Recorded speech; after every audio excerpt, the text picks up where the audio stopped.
Hi and welcome to Bob Smart Academy. मेरा नाम हरप्रीत सिंह है और हम एसक्यूएल सर्वर को कंटिन्यू करते हैं। पिछले सेशन में पहले सेशन में हमने देख लिया था कि एसक्यूएल सर्वर को कैसे हम इंस्टॉल करें। उसका एक टूल है वेम सर्वर। वेम सर्वर को हम डाउनलोड करेंगे और फिर उसको इंस्टॉल करके उसको हम यूज़ करेंगे कि हम अपना एक डेटाबेस को खोलें, उसके अंदर डेटा डालें या रिट्रीव करें।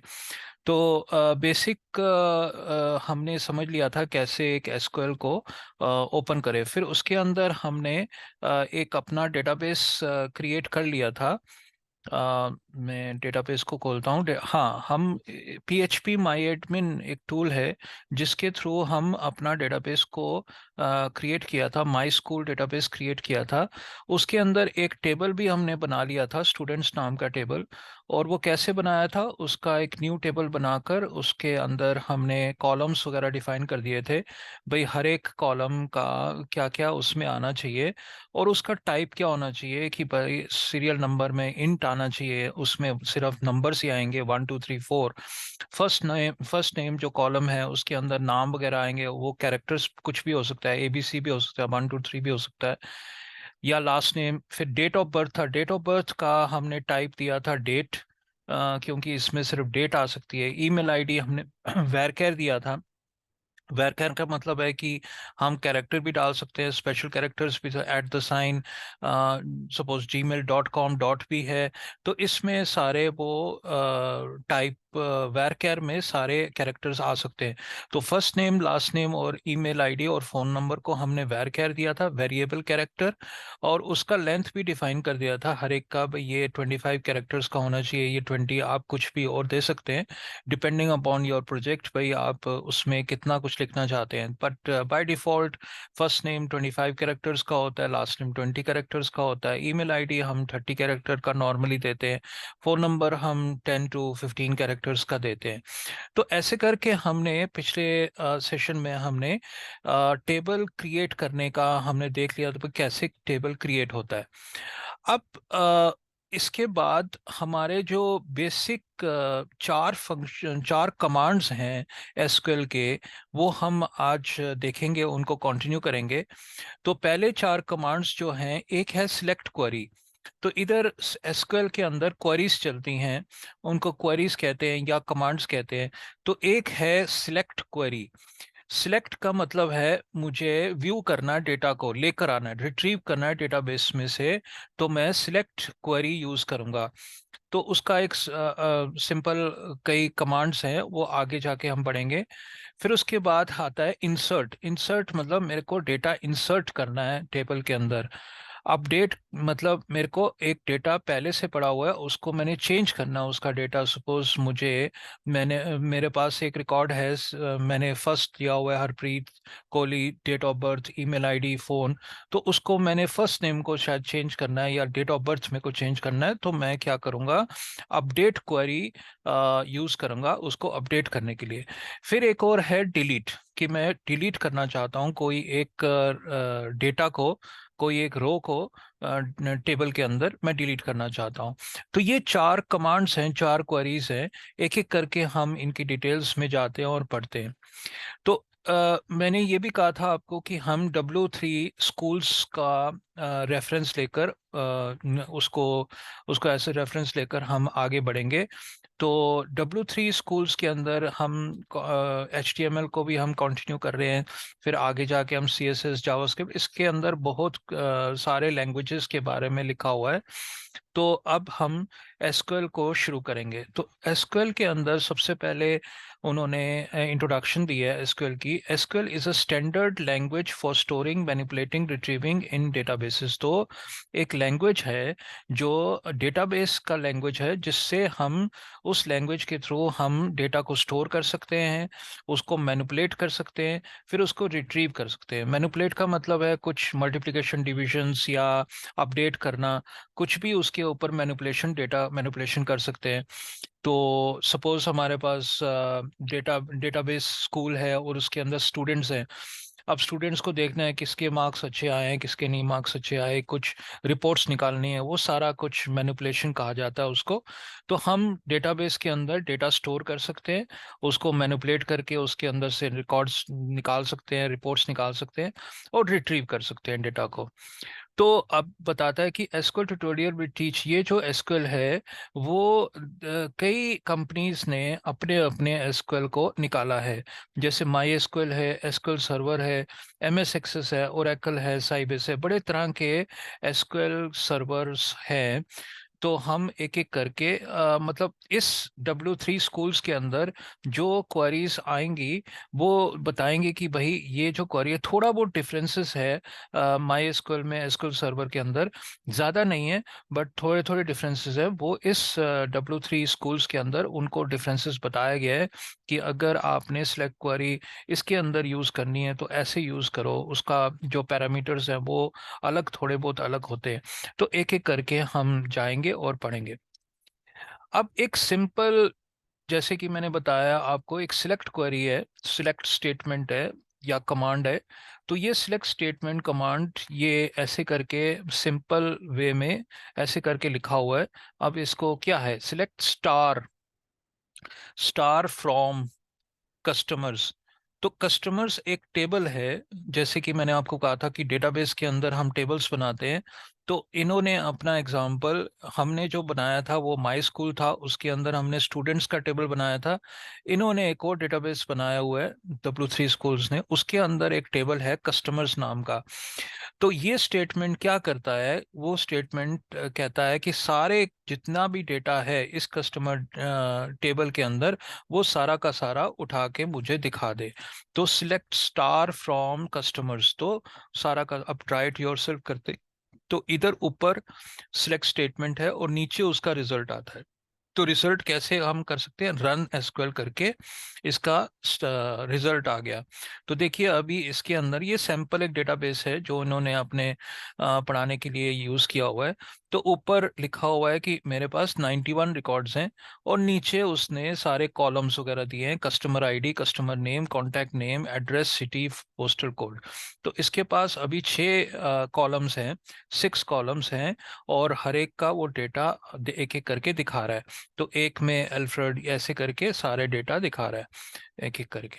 तो हमने जो बनाया था वो माई स्कूल बनाया था, उसके अंदर स्टूडेंट्स का टेबल बनाया था, टेबल के अंदर हमने serial number, first name, last name वगैरह डाला था। ऐसे ही इसने अपने कस्टमर डेटाबेस के अंदर, अपने कस्टमर टेबल के अंदर 6 कॉलम्स डाले हैं, customer ID, customer name, contact name, address, city, postal code, उसके अंदर वो डेटा डाला हुआ है। इसको रिट्रीव करने के लिए ये स्टेटमेंट है सिलेक्ट स्टार फ्रॉम कस्टमर्स। तो सिलेक्ट स्टार का मतलब ये है कि मेरे को सारे कॉलम्स दे दे। स्टार का मतलब ये है जितने भी कॉलम्स उसमें डिफाइन किए गए हैं वो सारे कॉलम्स दे दे। मैं अगर चाहता हूं कि सिर्फ मेरे को एक ही कॉलम नजर आए तो मैं स्पेसिफिकली उसको एक ही कॉलम दूंगा। जैसे select customer ID from customers है, तो मैं इसको रन करूंगा तो देखिए सिर्फ कस्टमर आईडी आया और कोई कॉलम्स नहीं आए। तो स्टार का मतलब ये है कि मुझे सब कुछ दे दे, बट अगर मुझे कुछ कॉलम्स को देना है। अब देखो इस एग्जांपल में सिर्फ 6 कॉलम्स हैं। जब आप प्रोजेक्ट बनाओगे, बड़ा सा प्रोजेक्ट बनाओगे, उसके अंदर बड़े सारे कॉलम्स होंगे। तो आपको सिर्फ उन्हीं कॉलम्स को लेकर आना होगा जो आपको ज़रूरत है। तो मैं ऐसे करके customer, customer ID, customer name, customer name करके डाल सकता हूँ, रन करूँ तो देखिए कस्टमर आईडी और कस्टमर नेम आ गया। तो मैं ऐसे करके कॉमा कॉमा करके मैं 2-3 कॉलम्स को दिखा सकता हूँ कि मुझे 2-3 कॉलम्स ही चाहिए। तो ऐसे करके हम सिलेक्ट स्टार फ्रॉम, अगर मैं स्टार दूंगा तो सारे कॉलम्स आ जाएंगे। अगर मैं एक एक करके उनको डिफाइन करूंगा कि मेरे को ये वाला चाहिए, ये वाला चाहिए, तो मैं ऐसे करके उसको डिफाइन कर सकता हूँ। आगे बढ़ते हैं। तो इसमें होम इंट्रोडक्शन में आते हैं। तो introduction, SQL is a standard language for accessing and manipulating database. तो इधर आ रहा है what is SQL. SQL stand for structured query language. तो इसका फुल फॉर्म है structured query language. SQL lets you access and manipulate databases. SQL became a standard of American National Standards Institute, NSI, and ANSI इन 1986। तो American national standard एक institute है जो SQL को एक standard form में लेकर आया उसने, कि बड़ी सारी कंपनीज ने एसक्यूएल अपना निकाला। तो अमेरिकन ये जो इंस्टीट्यूट है इसने उनको कहा कि एक जैसा बनाओ कि सबको आसानी हो पढ़ने के लिए। अगर वो सिलेक्ट क्वेरी है तो सारी जगह सिलेक्ट ही है, सिलेक्ट स्टेटमेंट है। मतलब अगर मैंने माई एसक्यूएल में उसको करा तो वहाँ पे भी सिलेक्ट है, अगर मैंने एसक्यूएल सर्वर पे किया, अगर मैंने ओरेकल में किया तो उधर सिलेक्ट करें। बट उसके पैरामीटर्स हो सकता है अलग अलग हो, बट उन्होंने काफ़ी हद तक उन्होंने एज अ स्टैंडर्ड उन कहा था कि उसको बनाओ। What can SQL do? SQL can execute queries against a database। तो execute queries जैसे कि आपको मैंने select query है, update, insert, तो वो SQL का मतलब उन queries को execute करता है। SQL can retrieve data from database। retrieve कर सकता है select statement से, insert कर सकता है, update कर सकता है, delete कर सकता है।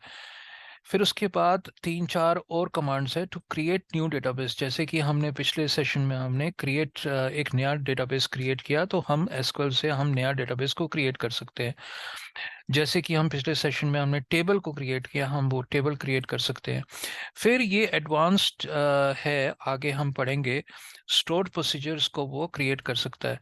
तो स्टोर्ड प्रोसीजर्स के बारे में बाद में बात करेंगे अगले सेशंस में। व्यूज को क्रिएट कर सकता है। या अब इधर इधर उसने ये कहा कि परमिशंस मैं दे सकता हूँ एसक्यूएल क्वेरी में, कि भाई एक डेटाबेस, एक टेबल या एक डेटाबेस को कौन कौन इसको एक्सेस कर पाएगा। मतलब मेरी कंपनी में या कोई एक यूजर्स के कंपनी में बड़े सारे डिपार्टमेंट्स हैं। तो सपोज टीचर्स को सिर्फ मार्क्स जो है, स्टूडेंट के मार्क्स, उसको टीचर्स ही देख सकते हैं, सपोज कर लिया। तो वो हम एक्सेस राइट्स दे सकते हैं कि इस टेबल के अंदर सिर्फ टीचर्स को एक्सेस हो, औरों को एक्सेस ना हो। तो ऐसे करके हम परमिशंस दे सकते हैं हर एक टेबल के ऊपर, हर एक प्रोसीजर के ऊपर। अब उसने ये बात बताई कि SQL is a standard, but although SQL is an ANSI standard, ISO standard, there are different versions of SQL language. तो उन्होंने डिफरेंट वर्जन्स, कोई माई एसक्यूएल बना रहा है तो एसक्यूएल सर्वर किया है, ओरेकल किया है, तो वो कह रहा है कुछ कुछ एटलीस्ट मेजर जो हैं कमांड्स वो सबके लिए सेम हैं, बट कुछ कुछ डिफरेंसेस हैं। तो वो बाद में हम उसको देखेंगे कि क्या क्या डिफरेंसेस हैं। To build a website that shows data from the database, you need an RDBMS database program। तो RDBMS क्या होता है? Relational database management system. Relational database management system का कई तरह के डेटाबेस सिस्टम्स है। माई एक्सेस है, एसक्यूएल सर्वर है, माई एसक्यूएल है। तो उसके एसक्यूएल सर्वर को रन करने के लिए आपको RDBMS चाहिए होगा। To use a server-side scripting language like PHP or ASP। तो वो कह रहा है कि अगर आपने रिट्रीव करना है एसक्यूएल का कुछ कमांड्स को, तो आप server side scripting languages use करो, जैसे पीएचपी है, जैसे डॉट नेट है। उसके थ्रू आप डेटाबेस को एक्सेस कर सकते हो। To use SQL to get the data you want, to use HTML to style the page. तो ये अगर आपने एक प्रोजेक्ट बनाया, वो यही समझा रहा है कि आपको पहले एचटीएमएल सीएसएस से अपना पेज बनाना पड़ेगा, जो आपके कंप्यूटर पे डाउनलोड हो जाएगा। फिर आपका जो HTML जावास्क्रिप्ट के through server side language PHP को कॉल कर सकता है। फिर PHP के थ्रू हम एक डेटाबेस को कॉल करते हैं और डेटाबेस से रिट्रीव या स्टोर कर सकते हैं डेटा को। अब बता रहा है RDBMS होता क्या है। RDBMS stands for Relational Database Management System। RDBMS is a basic for SQL and for all modern database systems such as MS SQL, IBM DB2, Oracle। ये डिफरेंट डिफरेंट डेटाबेसेस हैं, सर्वर्स हैं जो RDBMS कहलाते हैं। The data in RDBMS is stored in database objects called tables। तो वो वही कह रहा है कि टेबल्स के अंदर डेटा स्टोर होता है। A table is a collection of related data entries and it consists of columns and rows। तो हमने टेबल को भी पढ़ लिया था, उसके अंदर हम कॉलम्स डिफाइन कर रहे हैं, और जो रोज होते हैं वो डेटा होता है। Look at the customer table, ये वही बता रहा है सिलेक्ट स्टार फ्रॉम कस्टमर्स। तो उसके अंदर हम बड़े सारे कॉलम्स हैं हमारे पास। तो ये कॉलम्स हैं हमने डिफाइन किए थे टेबल के अंदर, और फिर उसके अंदर हमने 91 रिकॉर्ड्स हमने डाले हुए हैं इसने। आगे बढ़ते हैं। SQL syntax. एसक्यूएल सिंटैक्स का स्टेटमेंट्स है, most of the actions you need to perform on a database are done by with SQL statements. तो स्टेटमेंट्स है, सिलेक्ट क्वेरी है जैसे कि हमने देख लिया, और वो सिलेक्ट क्वेरी अभी बता रहा है कि वो डेटा रिट्रीव करता है, ये हमने देख लिया था। अब इधर उसने keep in mind SQL keywords are not case sensitive. तो वो कह रहा है जो कमांड्स वगैरह हैं, जो सिलेक्ट क्वेरी है, जो अपडेट है, इंसर्ट है, वो केस सेंसिटिव नहीं है। मतलब आपको, आप अगर छोटा लिखना चाहो उसको स्मॉल में लिखना चाहो स्मॉल में लिख सकते हो, अगर आप कैप्स में लिखना चाहो कैप्स में लिख सकते हो। ज़्यादातर हम कैप्स में लिखते हैं उनको कि अच्छा पढ़ा जाए, रीडेबल हो। बट आप सिलेक्ट क्वेरी को छोटा भी, स्मॉल कैरेक्टर्स में भी लिख सकते हो। और फिर उसके बाद आता है semi colon after select statement. अब कह रहा है कि कई बारी कई जगह पे कई माई एसक्यूएल में या एसक्यूएल सर्वर में आपका सेमी कॉलन डालना जरूरी है। मतलब हर स्टेटमेंट के एंड पे, जैसे कि हमने इधर देखा सिलेक्ट स्टार फ्रॉम कस्टमर्स, फिर उसने सेमी कॉलन डाला। तो सेमी कॉलन का ये है कि एंड स्टेटमेंट के ऊपर हमें सेमी कॉलन डालना जरूरी है। तो ये बता रहा है हमें। अब ये वही जो मोस्ट इम्पॉर्टेंट एसक्यूएल कमांड्स हैं, जैसे कि हमने देखा select query, update, delete, insert. फिर उसके बाद आते हैं create database, alter database, create table. ये एक एक करके हम देखेंगे भाई कैसे उसको कर सकते हैं। अब नेक्स्ट चैप्टर है सिलेक्ट स्टेटमेंट है, जो एक एक करके हम देखते हैं। हमने देख लिया था कि अगर मैं स्टार डालूं तो वो सारे कॉलम्स दे रहा है। अगर मैं स्पेसिफिक कॉलम्स को देखना चाहता हूं तो मैं ऐसे करके लिखूंगा, select customer name comma city comma this comma that. तो मैं उन्हीं स्पेसिफिक कॉलम्स को मैं लेकर आ सकता हूं। तो ये वही बता रहा है, सिलेक्ट के बाद हम कॉलम 1 कॉलम 2 करके देख सकते हैं फ्रॉम टेबल नेम। तो इधर ऐसे करके बता रहा है। तो डेमो डेटाबेस में उन्होंने दिखाया है भी क्या है। सिलेक्ट ऑल, ऑल का मतलब है स्टार, ये स्टार डालने में सारे कॉलम्स आ जाएंगे। तो ये आपको दिखा रहा है। फिर उसके बाद आता है सिलेक्ट। सिलेक्ट के अंदर एक और पैरामीटर है डिस्टिंक्ट नाम का। डिस्टिंक्ट क्या है? अगर आपके पास डुप्लीकेसी ऑफ रिकॉर्ड्स है, अगर बड़े सारे सिलेक्ट रिकॉर्ड्स हैं, जो डेटा है जो रिपीटेटिव है डेटा, अगर आपको सिर्फ सिलेक्ट मतलब एक ही रिकॉर्ड दिखाना है एक सेट ऑफ डेटा को, तो वो डिस्टिंक्ट यूज कर सकते हो।